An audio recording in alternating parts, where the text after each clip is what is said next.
This test kit is used for testing the new coronavirus NP antigen from the samples of human nasopharyngeal test strip and stomatitis test strip and is mainly used for providing an auxiliary diagnosis and dynamic monitoring of the new coronavirus.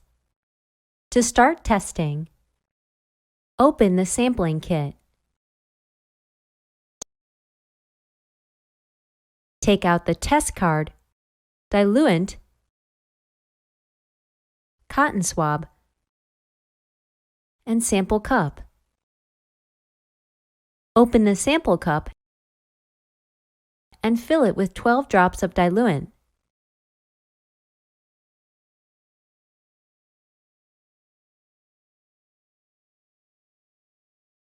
Take a sample by placing the cotton swab on the subject's tonsil in the mouth and rotate it for 10 times.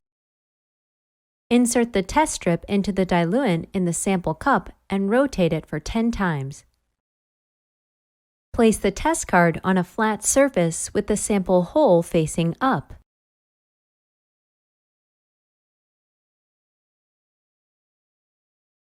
Draw sample dilution from sample cup with a dropper.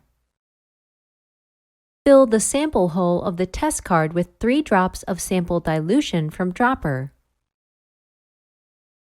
Wait for 15 minutes to obtain test result.